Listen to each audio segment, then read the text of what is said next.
Kanto Boys nag-mini reunion sa birthday prod ni Vong Navarro sa It's Showtime. Pero John Lloyd Cruz, bakit nga ba absent?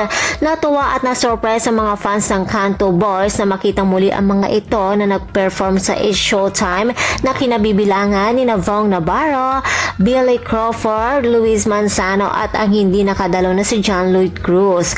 Ayon kay Vong, dapat daw kompleto talaga sila na Kanto Boys, subalit mayroong hindi inaasang pangyayari kaya hindi naka-attend si Lloydie.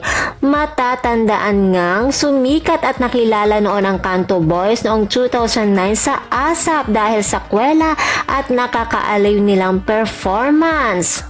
Sayang naman dahil wala si Lloydie dahil sobrang nakakamiss talaga ang Kanto Boys. Special din iyon para kay Vong dahil bahagi iyon ng kanyang birthday celebration. Gayunpaman, kahit hindi kompleto ang Kanto Boys, may special guest naman ang mga ito. Sina Joshua Garcia at Pepe Herrera, kaya nasiyahan din ang mga manonood ng It's Showtime. Samantala sa muling pagtungtong ni Billy Crawford na aminadong na-miss daw niya ng sobra ang kanyang partner na si Chris Vong Navarro. May posibilidad din kaya makabalik ito sa Noontime Show? Well, yan ang dapat nating abangan mga chikadoras. For more showbiz update, please don't forget to like, share, and subscribe my channel. Thank you for watching.